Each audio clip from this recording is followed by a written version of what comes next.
What's cracking, yo? Welcome back to Boo TV. Appreciate you for stopping in. Like, comment, subscribe, hit the bell, stay notified, and let's get into the topic for today. Back with another reaction video. This time, another one for the Making the Case series. But we got Wilt the Stilt, aka the Big Dipper, aka Wilt Chamberlain. Now, I was going to do this video eventually, but as I am really struggling ranking some of these players in my top 10, I figured that I needed to revisit Wilt Chamberlain, and I felt like the Making the Case video would do a good job in presenting Wilt for a placement in the top 10, even though the video is making the case for his GOAT status. But that's all I need, because I felt like I didn't know enough about Wilt Chamberlain with the surface level information that I do know, if that makes sense. Because this is making this top 10 is rough, and I really need to reconsider to see if I need to shuffle some people around. But just a little recap on Wilt Chamberlain, generally known as one of the most dominant players to ever grace foot in the NBA. Wilt Chamberlain went to Kansas and was drafted in 1959 with a territorial pick, which was the system before the draft system, basically. I don't know a whole lot about it and how it worked. He played from 1958 to 1973 at the center position, but was, much like Bill Russell, extremely athletic and versatile as a big. He also had a coaching career from 1973 to 1974. All right. Wilt Chamberlain also played professionally with the Harlem Globetrotters. A lot of people actually did not know that. So after college, he didn't finish college, I don't think, and then he went to play with the Globetrotters. And from there, he went to the NBA and played with the Philadelphia / San Francisco Warriors, Philadelphia 76ers, the Los Angeles Lakers, and his coaching gig was with the San Diego team. Wilt Chamberlain is a two-time NBA champion, NBA Finals MVP, four-time NBA Most Valuable Player, 13-time NBA All-Star, NBA All-Star Game MVP, 7-time All-NBA First Team, 3-time Second Team, 2-time All-NBA Defensive Team, NBA Rookie of the Year, 7-time NBA Scoring Champion, 11-time NBA Rebounding Champion, and actually was an assist leader in 1968. A lot of people don't know that. And we all know about most points in one game. Wilt dropped in the historic 100 points, as well as most rebounds in a game with 55. All right. We all know Wilt Chamberlain was a stat sheet stuffer and was wildly criticized, and say that it was generally known, which was news to me because I didn't know this until I watched the Bill Russell Making the Case video, is that a lot of people disliked him because he wasn't a winner. He was a loser. They said he was scared of the moment. He didn't show up in the moment, and all he cared about was his stats generally. But for his career, he put up over 31,000 points, almost 24,000 rebounds, and almost, I'll say 4,600 assists and totals. And for his career averages, he averaged over 30 points per game, over 22 rebounds a game. I also say 23 rebounds a game, and just shy of 4.5 assists per game. So I don't know much deeper things about Wilt other than that. Like, the stuff I know about Wilt is surface level. So I really wanted to dig more into Wilt Chamberlain, the player, and see an argument for him that's not so negative, which has been a lot of stuff I've been looking at lately. So let's take a look at it. Basketball is special. The size of the court and the lack of pads or helmets give fans the most intimate experience of a team sport that exists. And because of the different styles that basketball allows for, players develop their own distinct identities and signature styles through their creativity, flair, and athleticism. And although no player succeeds alone, the scoring volume and two-way nature of the sport give individual stars a nearly unprecedented amount of control over the flow and outcome of a game. For this reason, players are constantly compared to their peers and to the legends of the past in order to answer the most hotly contested question in the sport. Who's the greatest to ever do it? For many, the question is redundant. They believe in only one right answer, their answer. Others might have their own personal stance, but acknowledge one or two alternatives. But I believe that there's much more nuance to the question of greatness and more answers to it than you might think. By my count, there are 8 players in NBA history that have a substantial claim as the GOAT. It's a subjective thing though. I can't give you a definitive answer. All I can do is make the argument. So today, I'll be making the case for Wilt Chamberlain as the greatest basketball player of all time. Ninth Wonder on the beat. Actually, I don't know if that's Ninth Wonder, but one of the best producers ever is Ninth Wonder, in my opinion. Shout out to Ninth Wonder. Wilt. The single most dominant physical force basketball's ever seen. That's the case, right? First, I tell you that Wilt Chamberlain was and remains the most outstanding anomaly of physical superiority that has ever played basketball. Then I tell you about how his era-specific advantages didn't exist, and that Bill Russell had better teammates, which is why he won so many more championships than Chamberlain. That's how the Wilt Chamberlain argument always goes. Right. If I follow that script beat for beat, I'll be making a video that's already been made 100 times. So let's write a different script. We'll hit some of the same notes and see some of the same landmarks, but maybe we can end up somewhere we haven't been before when it comes to Wilton Norman Chamberlain. Where did Wilt come from? I don't mean where did he grow up, I'm not making a biography. I mean, what did basketball know of Wilt before he stepped into his first NBA game in 1959? We know about the hype surrounding LeBron, Jordan being taken third in the draft, Magic and Larry's college rivalry, and I think it's important to know and understand what Wilt was before he became the Big Dipper. Wilt was the first basketball superstar. Coming out of high school, he had over 200 colleges vying for his commitment, a level of attention completely unheard of for a high school prospect at the time. He committed to the University of Kansas, largely because of head coach Phog Allen's deep ties with James Naismith, basketball's inventor. Of course, freshmen weren't normally allowed to play on varsity in those days, so during his JV season, the NCAA introduced sweeping changes to rules like offensive goaltending and inbounding violations to try to mitigate what they perceived as a threat to the competitive balance of the game. They even introduced rules that would prevent Wilt from dunking the ball from the free throw line for his foul shots after they got wind that he was doing so in summer scrimmages. And so began the influence of basketball's Goliath, a name fit for Chamberlain not just because of his size, but because of the danger that he seemed to pose to the game's very foundations. Despite the new regulations, in Chamberlain's first varsity game, he scored 52 points and grabbed 31 rebounds, single-game records for Kansas that still stand today. His first varsity season concluded in the NCAA championship against the undefeated University of North Carolina. The matchup was broadcast on an unprecedented number of radio and television stations, due in large part to Chamberlain's mythical status. The Jayhawks fell to the Tar Heels in triple overtime despite Chamberlain's best efforts, for which he was named the tournament's most outstanding player. And so the seeds of Wilt Chamberlain's enduring basketball legacy were planted. An outstanding player who put forth Herculean efforts and gave us superlative performances that were nonetheless negated by losing. After one final year at Kansas, Chamberlain joined the Harlem Globetrotters in order to earn money for himself until he became eligible to enter the NBA. In 1959, Wilt joined the Philadelphia Warriors. By the time he retired in 1973 with the Los Angeles Lakers, Wilt had changed basketball more than any player before or since. Here are some of his records.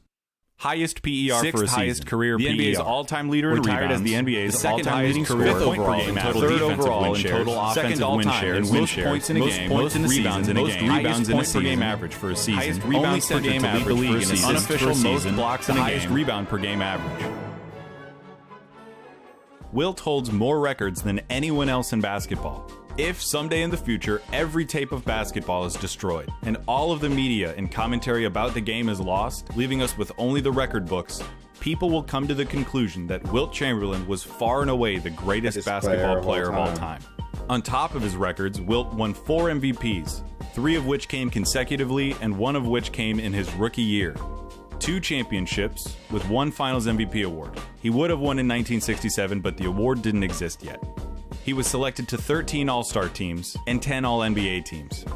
His resume would have been even more impressive. But things like Defensive Player of the Year and All-Defensive teams didn't exist back then.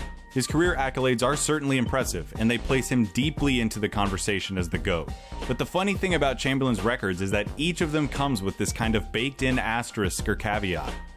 Okay, he averaged 50 points for a game for a whole season, but that was back when there were no other players of his size. Or sure, he averaged that many rebounds, but back then the pace was totally different, so they came more easily. We'll get into those caveats about Wilt's era in a second, but isn't it funny that Wilt is the only player whose stats get scrutinized so thoroughly? We as basketball fans are so obsessed with stats and scoring, but when it comes to Wilt, we overlook so much of what he did. We love it when players score, more than anything. Oh, Michael dropped 55 on the Knicks after he came back from baseball. Kobe scored 81 in a single game. But when it comes to maybe the most talented and natural scorer the game's ever seen, we look for ways to discredit him. He dominates the tops of the records so often that I think we've developed a sort of mental filter where we ignore his name and look at everyone else's. For so many of the... That's true. Recently, I think it might have been Chris Broussard, I heard him make a comment that I agreed with that basically mimics what's being said here. Is like Wilt's dominance and stats strangely has impacted his GOAT argument for the worse when it should work for him. It's actually working against him because it's so astronomical that people don't even really consider it, don't think about it, or, heavily scrutinize it because the numbers are so outrageous. I actually do like that point. It's like if all they had were record books 1,000 years in the future, people would come to the conclusion that Wilt was the greatest of all time just looking at the records. The players that have a case as the GOAT, I find myself having to justify the fact that they don't have the best stats of all time. But with Wilt, I find myself having to justify his stats because they're too good. To understand how he was able to achieve such eye-popping stats, let's talk about what a superhuman athlete he was. While he was at Kansas, Wilt was a superb track and field athlete. He excelled at a number of short-distance sprinting events, competed in the shot put and triple jump, and won the Big 8 conference in high jump every year he attended Kansas. Arnold Schwarzenegger once described working out with Wilt Chamberlain. Wilt Chamberlain. You trained with Wilt Chamberlain? Yeah, Wilt Chamberlain would be in the gym. We eventually ended up doing a movie together. Yeah, Conan. Conan the Destroyer, exactly. Yeah. But yeah, I was a big fan of his because he came to the gym and he would do a tricep extension that, like, the big guys, the strongest guys, would do, let's say, 120 pounds, let's say, tricep extension, pulling down, right? He would come and he would do 150, 170 pounds, Wilt Chamberlain. That's how strong he was. They always said he was by far the strongest person who's ever played in the NBA. Absolutely. I mean, I remember that he lifted me up like with one arm like nothing. Along with Jim Thorpe, Wilt Chamberlain was the preeminent athletic talent of the 20th century at over 7 feet tall. Had Chamberlain lived in another time, they would have built statues and temples to him. And on top of all of it, he was a tremendous passer and led the league in assists in 1968. That season, he finished with 702 assists, just 2 fewer than Ricky Rubio's ever racked up in a single season. As far as his basketball skill set, Wilt's biggest flaw was his infamous free throw shooting. Definitely a deficiency, but not one that I think mars his overall prowess. Some of his success and records surely came from the era that he played in. Basketball was dramatically different in the 60s and early 70s when Wilt was playing. Back then, there were more field goal attempts, which resulted in more points and available rebounds. And back then, the average player wasn't nearly as athletic as the average player today. Sure, there were other big centers like Walt Bellamy and some others, but Wilt was decades ahead athletically and had an advantage in nearly every game because of that. So that's it, right?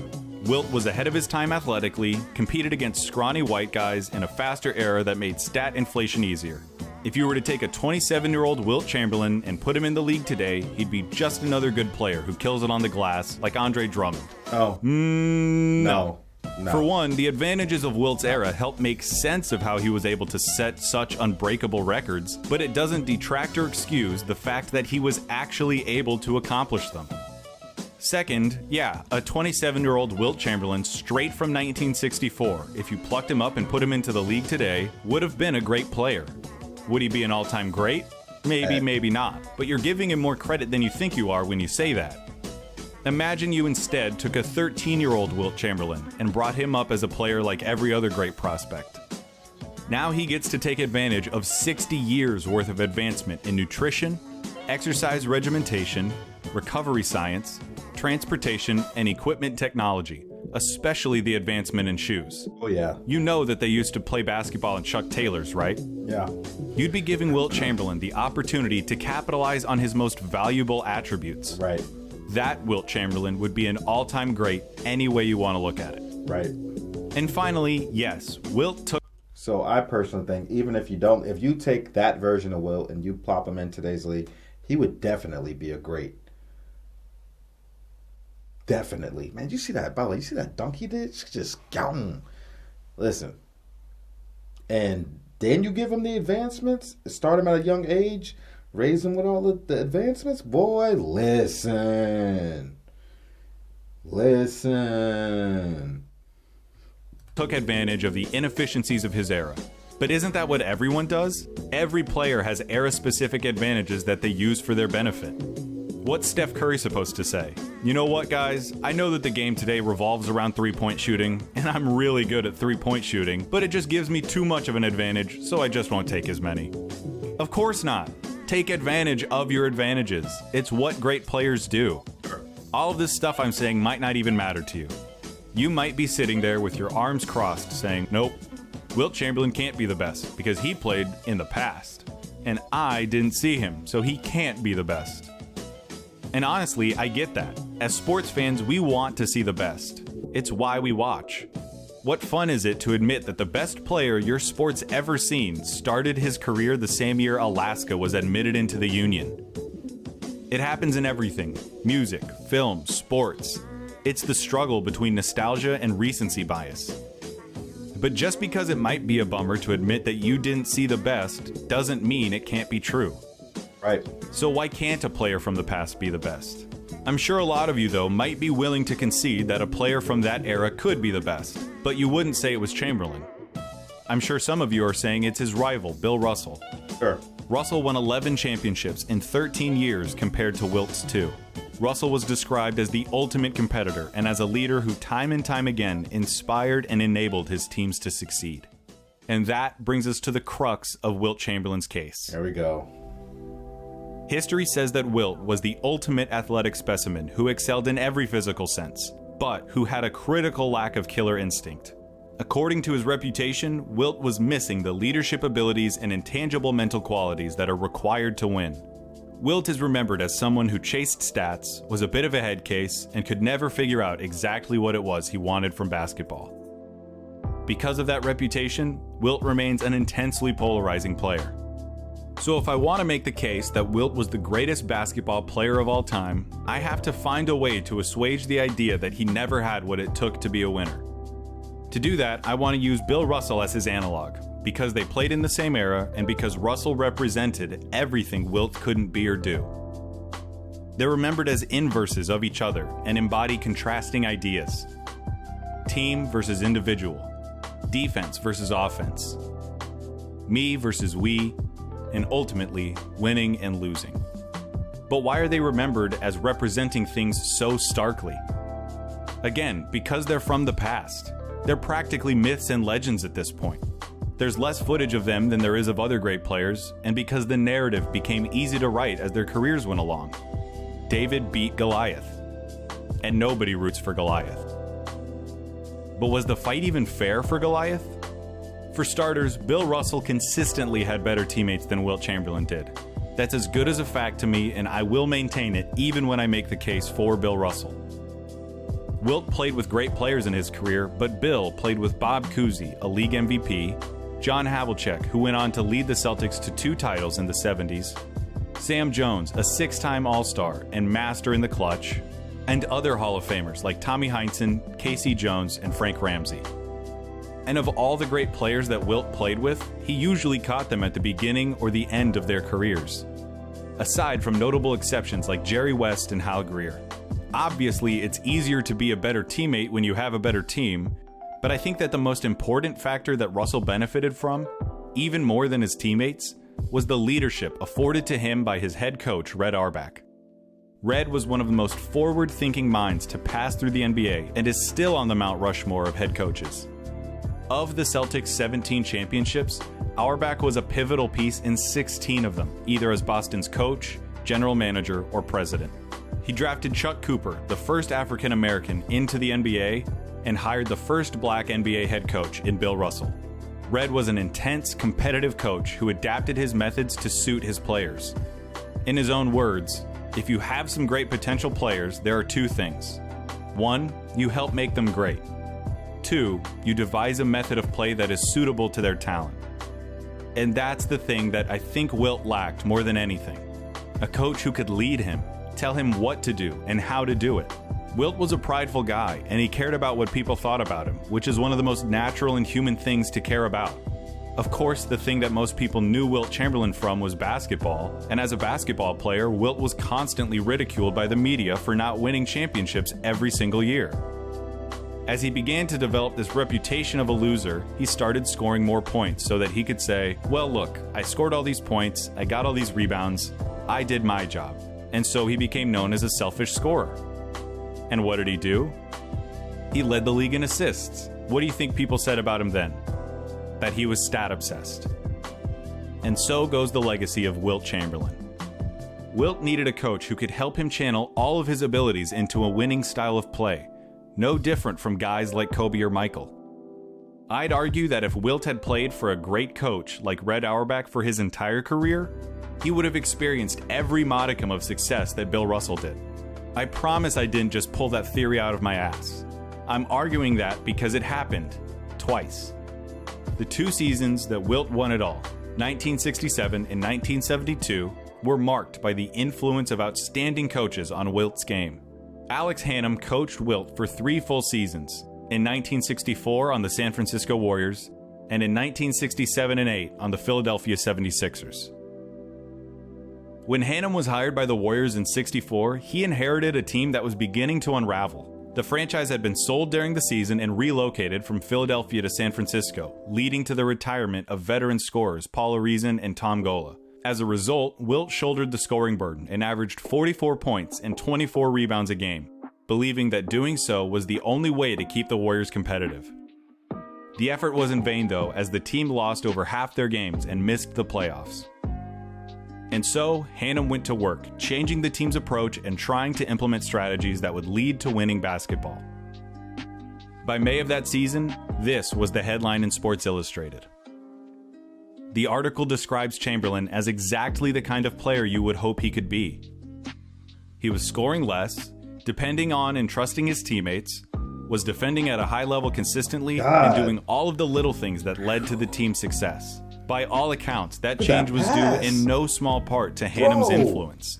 Unlike every coach before, as exactly the kind. Did you see that possession? First of all, the block was god level. I swear he didn't even look at the ball. He just was like, and then I don't even know, some type of behind the back-ish kind of pass, and then cut and got it right back and then finished. That was a great possession. Kind of player you would hope he could be. He was scoring less, depending on and trusting his teammates, and watch this. was defending at a high level consistently, and doing all of the little things that led to the team's success. By all accounts, that change was due in no small part to Hannum's influence. Unlike every coach before him, Hannum had stood up to Chamberlain, and in doing so had earned the superstar's respect. When Hannum stressed the importance of team play and defensive intensity, Wilt listened. The result was a 17-game improvement from the year prior and a trip to the NBA Finals, all with a team that had barely changed in personnel. For the first time in his career, Wilt Chamberlain, the player who could do anything as a player, was learning how to play. The following year, the franchise found itself in financial trouble, and the owner traded Wilt to the Philadelphia 76ers for cheap players and cash. Wilt won 55 games with the club in his first full year there, and by the following season, Hannum had been hired to replace Dolph Schayes as head coach. Philadelphia started that season an unprecedented 46-4. By the end of the season, Wilt had averaged just 24 points a game, the lowest he'd had at that point in his career, to go along with nearly 8 assists and 24 rebounds a game. 6 players on Philadelphia had point averages in the double digits. Wilt's abilities hadn't changed, his approach had. That Philadelphia team finished the regular season with 68 wins and 14 losses, the best record the NBA had ever seen. After dispatching Oscar Robertson and the Cincinnati Royals, Wilt found himself facing a familiar foe in the Boston Celtics. But with superb teammates and an outstanding coach, Wilt led the 76ers past Boston in just 5 games, ending the Celtics' 8-year reign as champions. In the finals, Wilt defeated his old team, the San Francisco Warriors, in 6 games to claim his first championship and cap off the most outstanding professional campaign the NBA had ever seen. A year later, Wilt led the NBA in assists, en route to a league-high 62 wins. After a 7-game loss in the playoffs in the Eastern Finals, Hannum retired, and relations between Wilt and the 76ers ownership had soured. He then demanded a trade to the Los Angeles Lakers. With the Lakers, Wilt was saddled with coaches Butch Van Breda-Kolff and Joe Mulaney. Not exactly household names. The Lakers had good seasons under those coaches, but were never able to climb all the way to the top of the mountain. Bill Sharman, a hard-nosed, no-nonsense coach, took over in 1972. That season, the Lakers went on to win 33 games in a row, a record that still stands. That Lakers team finished with a record of 69-13, surpassing the mark set by Wilt's 76ers 5 years earlier. In the playoffs, they lost just 3 games on their way to the championship. Jerry West said of Sharman, "He told us he thought that if we played the way he wanted us to, that we could beat anybody. He got us to believe that right away, and he did it without raising his voice once all year. As for Wilt, he was simply the guy that got us here." So there you go. That's my case. Wilt was a victim of pressure and a lack of consistent quality coaching. You might be saying, but Clayton, what about college? Wilt lost that UNC game under Fog Allen, and that proves that he's fundamentally a loser. And that's where you're wrong. Because guess what? Wilt never played for Fog Allen. Allen turned 70 at the end of Wilt's freshman year, and 70 was the mandatory retirement age for state employees in Kansas at the time. They appealed it, they lost, Allen retired, and Wilt didn't get along with his replacement. In Wilt's entire career, he had exactly 2 great head coaches on 2 different teams. Both times, he turned in seasons that broke records for wins and ended in championships. So much for not being a winner. I know it's a what if, but if you'd given Wilt a coach like Red Auerbach for his entire career, he'd have the most decorated resume in NBA history. But remember, we're not talking about the greatest resume. We're talking about the greatest basketball player of all time. And by just about every metric that exists, we're talking about Wilt Chamberlain. One last quote from Chuck Klosterman. Russell possessed intangible greatness, which means sport writers can make him into whatever metaphor they desire. Russell was the central figure for a superior franchise, so history suggests he was the greater, more meaningful force. His wins validate everything. If you side with Chamberlain, it seems like you're siding with the absurdity of numbers. But consider this question. In an alternative universe and with a different attitude, could Chamberlain have been Russell? Probably. Better. Whoa. Could Russell have ever been Wilt? No. Never. No chance. Chamberlain is the only human who could have ever been Chamberlain. That was well done, and that is how you would vouch for Wilt. And, like I said, I'm trying to build this top 10 list, and a lot of this stuff he was saying I had considered already. There are some other points, but dude, it's still so hard. But I totally agree with him. Wilt could have done what Wilt could have did what Bill Russell did with a simple attitude change, and even at a higher level because his offense, even though Bill Russell wasn't offensively driven as much as he was defensively, but even if he tried to, he still wouldn't be as good as Wilt. Wilt was just a more polished offensive player. And Bill Russell he wasn't that much better than Wilt defensively. But I don't think Bill, like you said, I don't think Bill could be Wilt. You know what I mean? I think that's very accurate. Dude, it's still so.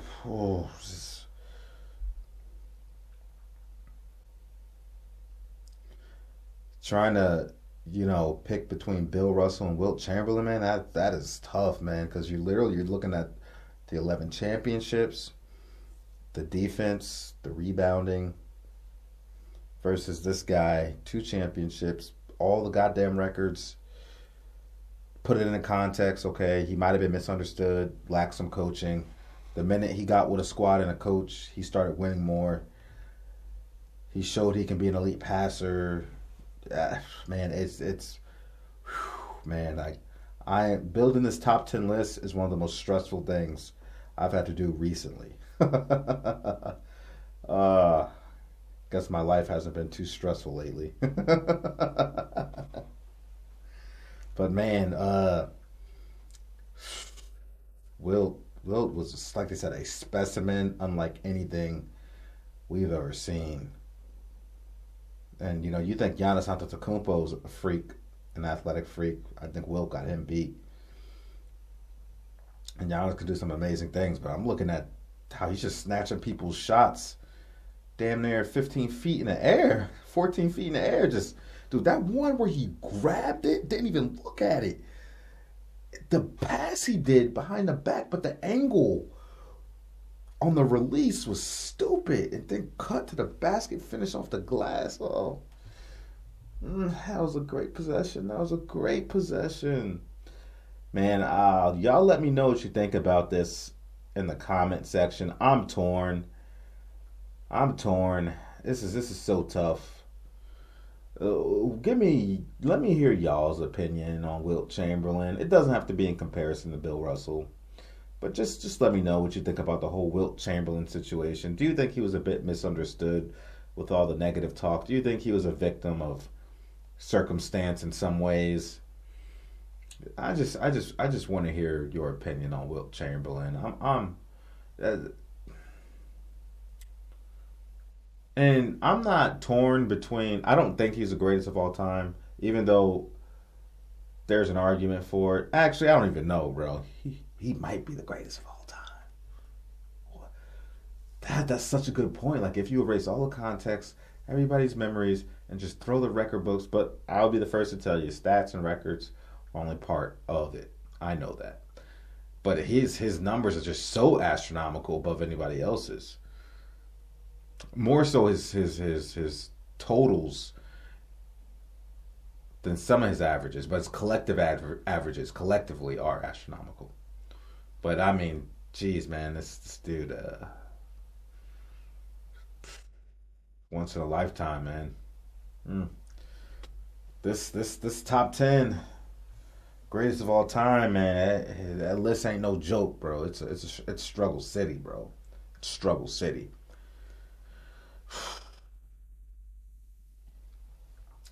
Like, comment, subscribe, and I'm going to go figure this thing out. Appreciate you guys. Peace and much love. Thank you for stopping in. Catch you on the next one. We out, baby.